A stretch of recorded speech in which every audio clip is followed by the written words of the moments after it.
feel like your piano accompaniment sounds a little amateur? Well, if the answer is yes, then you may have developed one of 7 bad habits that I often hear in students' accompaniments. So in today's piano lesson, I'm going to show you these 7 bad habits, but more importantly, how you can fix them so you can take your piano accompaniment to the next level. So let's go ahead and dive in. All right, bad habit number 1 is what I call the 1-5-1-5 left hand. It sounds like this.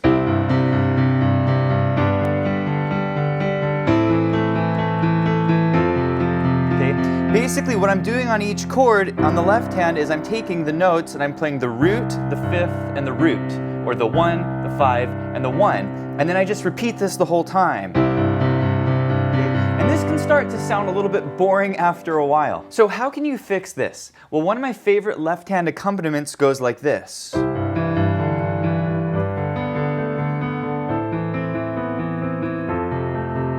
That sounds so much better, and I'm only doing a couple additional things on the chords. So here's step number 1.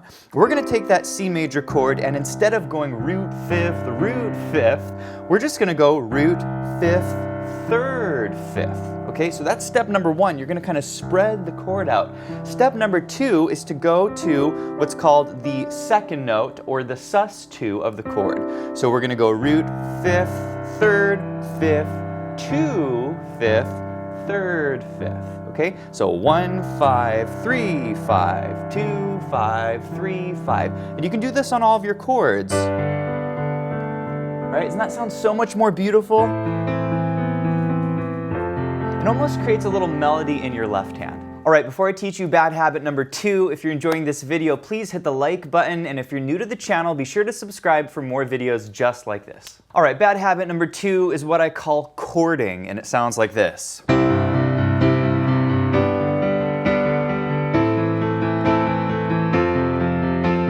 This is when you take the chord in your right hand and you just play half notes the whole time, okay? And this is a good place to start, but after a while it's going to start sounding a little bit boring and you're going to want to change it up. So a great way to fix this is with a technique that I call patterned harmony. It goes like this.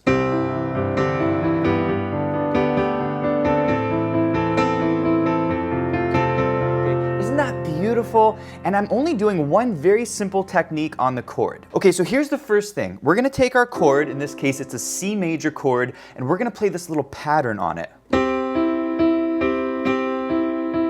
You see that? So we're just taking the outer notes.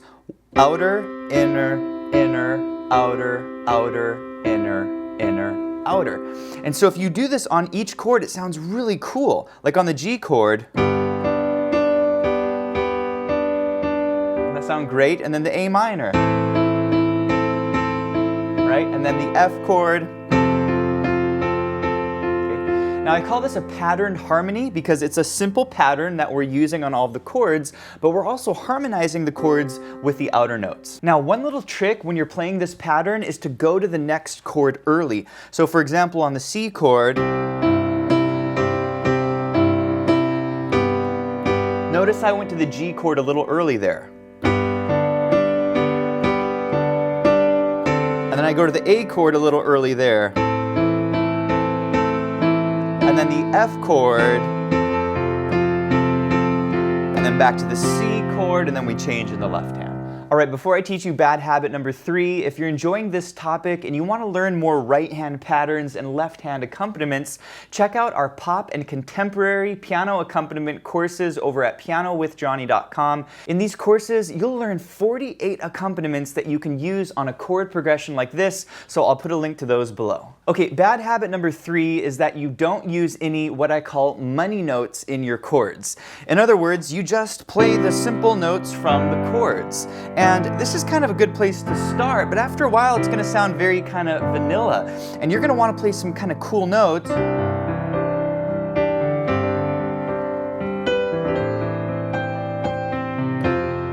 You're going to want to add some of these really beautiful colored notes or money notes to the chord. So what's the easiest way to do this? Well, the trick to playing money notes in your chord is to play what I call the one chord wonder. It's an amazing chord that you can use in the right hand that works over all the chords in the left hand. Are you ready for the chord? It's so simple. It's C, D, and G.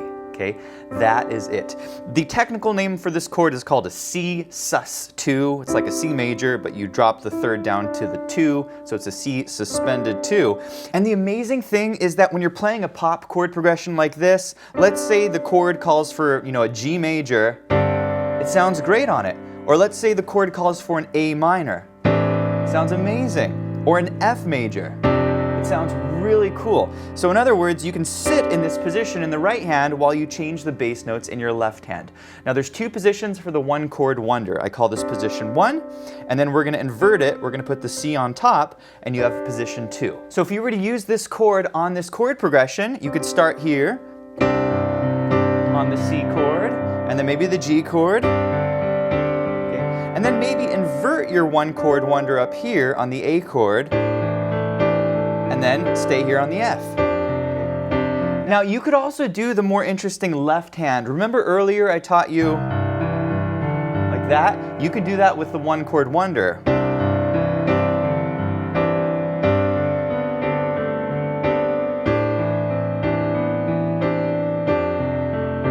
Doesn't that sound gorgeous? And if you speed it up just a little bit, it sounds amazing.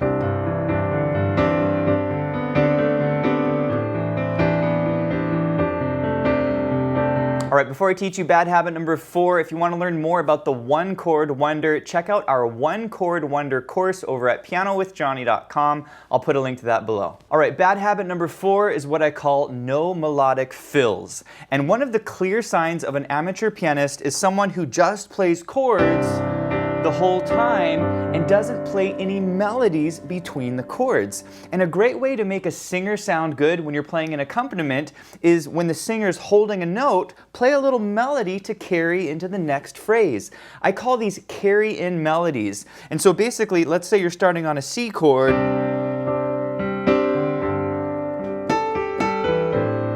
Did you hear that? Okay. Basically, in between my chords, I'm playing a little melody or a carry-in melody. And I'm going to that A minor chord with a melody. In other words, we're carrying one phrase into the next phrase, and it'll make your playing sound so much more interesting. Now, one quick trick for carry-in melodies, it's best to target one of the chord tones on the carry-in melody. So in this example, I'm targeting the C, which is the third of an A minor chord. And generally this will sound best if you're targeting a chord tone. Even on this melody, I'm going to the C, which is the 5th of an F major chord. All right, bad habit number 5 is what I call using the same pulse. And what this means is that when you start playing your accompaniment, you're going to establish a pulse. Generally speaking, we like to use quarter note pulses. 1, 2, 3, 4, 1, 2, 3, 4, 1, okay? And this is fine, but if you use the same pulse pattern the entire time, it's going to start to sound a little bit boring. So whenever I'm playing a piano accompaniment, I like to focus on 4 different pulse patterns, and that's what we're going to talk about. All right, pulse number 1 is going to have your lowest level of energy. I call it the half note pulse, and it goes like this.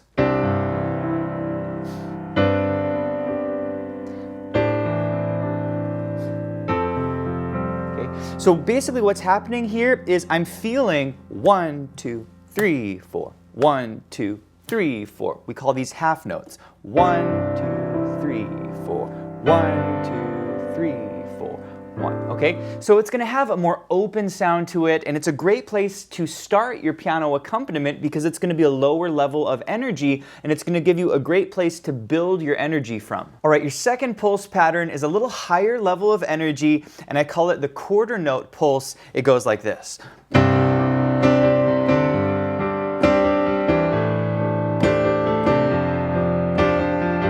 Doesn't that sound great? And so what I'm basically doing now is on each chord, I'm feeling each quarter note. 1, 2, 3, 4. 1, 2, 3, 4.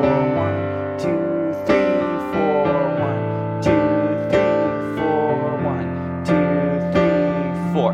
Now for the quarter note pulse, I'm actually playing it in my left hand. 1, 2, 3, 4. 1, 2, 3, 4. And in the right hand, I'm doing some syncopation. 1, 2, and 3, and And this is something that I recommend that you do in the right hand when you're playing a quarter note pulse in the left hand, is place some of your chords in between the beats, and it'll give it a really cool sound. All right, pulse number 3 is an even higher level of energy. I call it the 8th note pulse, and it goes like this.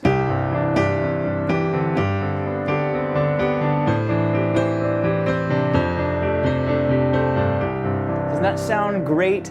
And it's actually a very simple idea. What I'm doing now with the chord is I'm breaking it up into 8th notes. 1 and 2 and 3 and 4 and 1 and 2 and 3 and 4 and so now we're feeling all of those subdivisions, 1 and 2 and it gives it a little bit more energy. All right, the 4th and most exciting level of energy that you can use in your piano accompaniment is what I call the 16th note pulse, which sounds like this.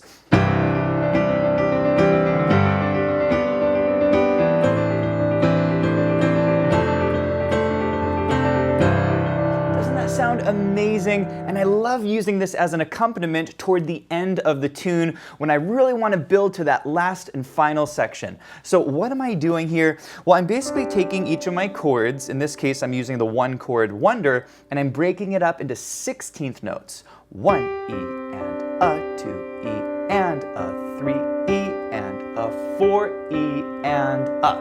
That's it, okay? And then you put your bass notes under it. 1 E a 2 E and a 3 E and a 4 E and a. That's the way I like to play it. Right, and then if you speed it up,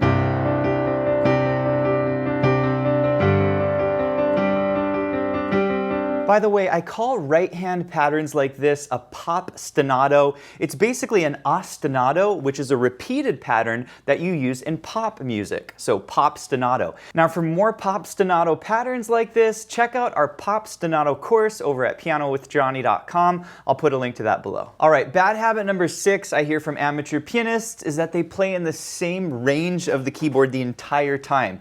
For example, it's not uncommon for an amateur pianist to play their chords here and basically stay here the entire time, okay? And this is a great place to get started with your improv, but you're definitely missing out if you're not utilizing the full range of the keyboard. So I'm going to show you 3 different ranges that I like to think about when I'm playing and the different energy levels that they'll give your accompaniment. All right, the first range that I like to think about is the low range, or what I call the dark, powerful range of the keyboard. It's basically all of your notes starting from C1 up to C4. Okay?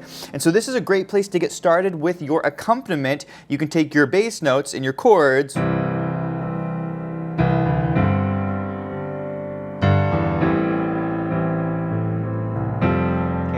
it has kind of a low level of energy, but again, it's that very kind of dark, powerful sound. All right, the second range that you want to think about when you're playing your accompaniment is the mid-range of the piano. This is that warm, kind of happy sound that you'll hear in piano accompaniments.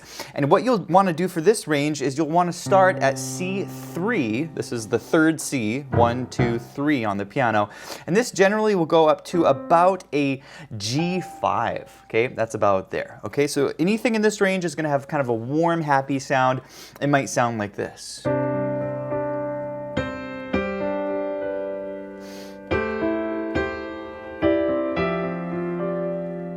All right, the third and final range you're going to want to think about in your piano accompaniment is the upper range of the piano. And for me, this has a very gentle, tender, kind of delicate sound. Here's an example of what this would sound like in your accompaniment.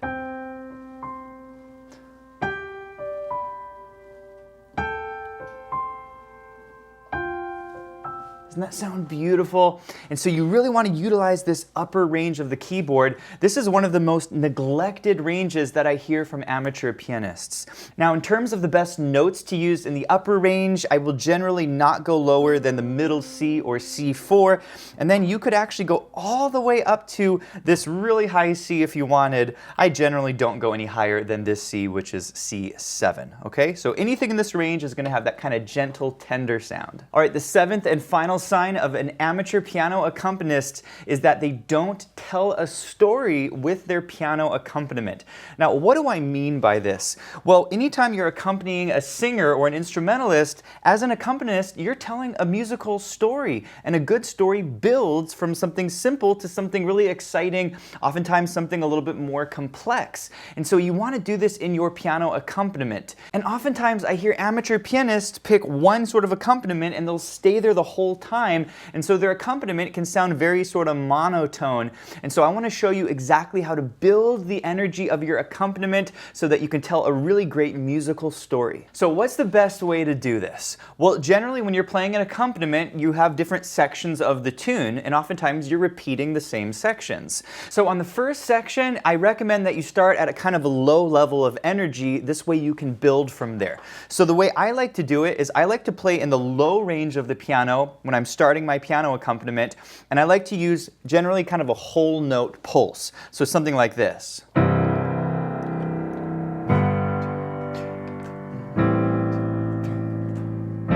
You're kind of setting the stage here for the rest of your accompaniment. So I recommend you play something like this for the first section. Now in the next section, you're going to want to take the energy up. And this time you want more of a medium-low energy. So what I recommend that you do is you take those right-hand chords and you move them up a little bit on the piano, and you do more of a half-note pulse. 1, 2, 3, 4, 1, 2, 3, 4, 1, 2, 3, 4, 1, 2, 3, 4. Okay? Great little rhythm here.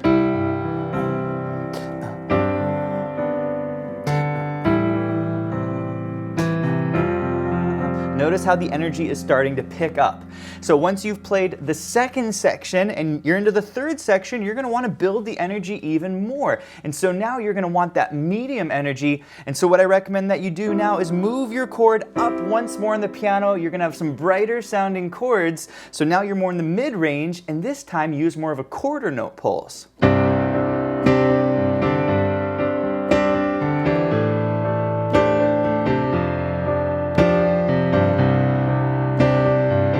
See how it's getting more and more interesting as we go through the accompaniment. All right, on the fourth section, this might be your second to last chorus. So you want to take the energy even higher. So we're going to take that chord and we're going to come up the piano to an even brighter position. And in the left hand, we're going to play that eighth note pulse to really drive. And something really cool to do at this point is to do that patterned harmony that I taught you earlier. Okay, so here's how this would sound.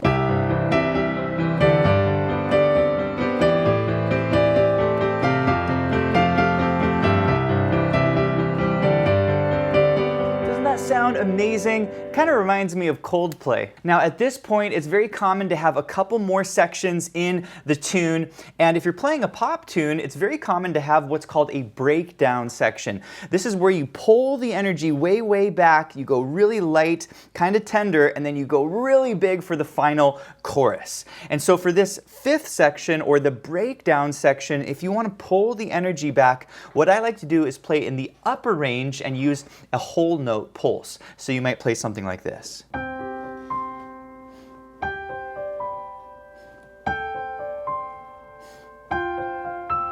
Now after you play this little breakdown section, it's very common to go to your final chorus, and for this one you want that very highest level of energy. And so now what I recommend that you do is you play your right hand in the upper range of the keyboard, you play your left hand down below, and you use your fastest note pulse, which is your 16th note pulse. So in this section you might play an accompaniment like this.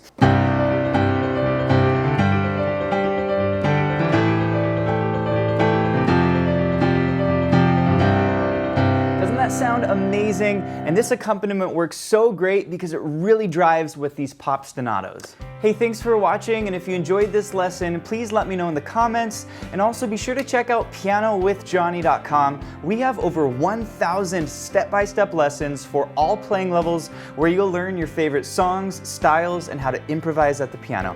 Thanks for watching, and I'll see you in the next one.